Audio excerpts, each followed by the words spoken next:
Also, before I take the next and final question, I want to speak about one thing that I've learned about the struggle in Guadeloupe is that the workers did not cease with demanding better wages for the workers, and that's one of the ways that they built unity around their issues, but also the concerns of the people at large by dealing with the interests of the unemployed workers, of the youth, of people who weren't necessarily considered part of the typical working class. And so I believe that if more people in the labor unions, in the labor movement, would not keep their focus on narrow trade unionism, then the masses of people might come out in support of the workers. And also, I think something that we haven't spoke about that also has to really be combated is the racism in the trade unions. And this is a very big problem in Cleveland, and also with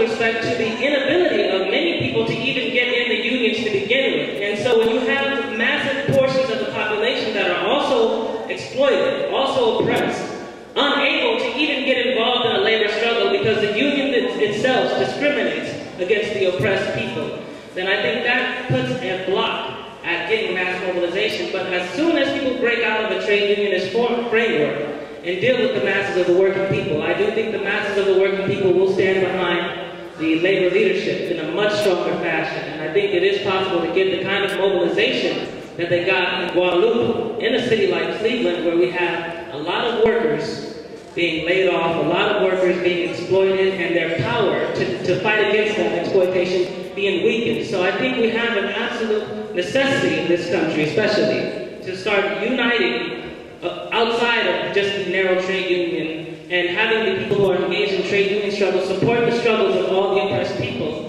And then they will see that they will get some reciprocity with respect to that. But until that is seen as a case, until the labor unions can come out, for instance, in support of anti-police brutality, you're not going to mobilize thousands of people who are suffering from the brutal nature of the police in our neighborhoods. You see, but if we see, the Teamsters say, we're going to march because Brandon McLeod should have been shot down in his bed when he was 15 years of age. He was shot 10 times in his bedroom. And we can get the Teamsters to come out and say, we condemn this and we stand in solidarity with the people. Then we will stand in solidarity with the Teamsters when they demand their rights as working class people. So I do think that we can have this unity, but it must be based on solidarity. And solidarity often is a one-way street, especially with respect to the black population in this country. It's always, be in solidarity with us. But then when we say, okay, now we need some solidarity, the police are killing our youth, we need some solidarity. We don't get that solidarity. We went to some of the labor unions about this event here, and they did not respond. Now these workers are involved in labor struggles in their countries. Every single supporter of the labor movement should have supported this. What is their excuse for not supporting it or backing away from it? So if they can't stand up front for us, then we can't stand up front for them. You see, the masses of people are tired of being political pawns, of being utilized by the establishment, whether it be the political administration like the Obama administration or the Bush administration or the labor movement, or anyone who uses the people to accomplish their goal, and then when it's time for them to get engaged in the struggle, there's no one to be found to stand in support of us.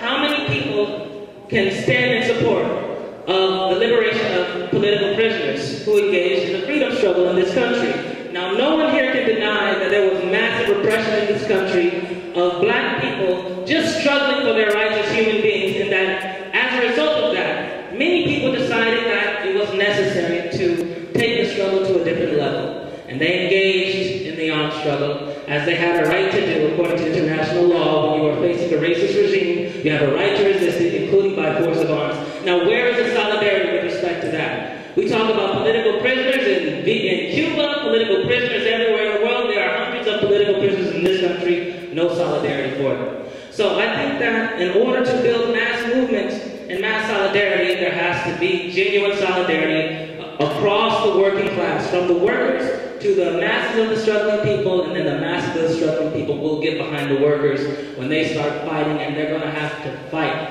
because it's getting terrible. And the current administration has no solution for the working class people. It has no solution for the Teamsters. It has no solution for the SEIU or anybody else. And so when you base yourself on the masses, and you can count on the masses as a base of support, but if you base yourself amongst the ranks of the bourgeoisie, you're trying to buddy up with the same capitalist who is exploiting it, then you have nothing coming, and you will get nothing, and you should expect nothing. And you should get nothing, really. If you can't stand on the side of the oppressed people, no one will stand on your side. So, but thank you for coming out, because very few people from the unions, as union members, you stood up and said, I'm a Teamster, I support you, I'm willing to learn from your struggle. Though this is the struggle of predominantly black people, I believe I have something that can be learned from that. And that's, I believe, the first step towards building the kind of solidarity necessary to advance the struggle, the class struggle in this country. And that's all I have to say for right now. One last question.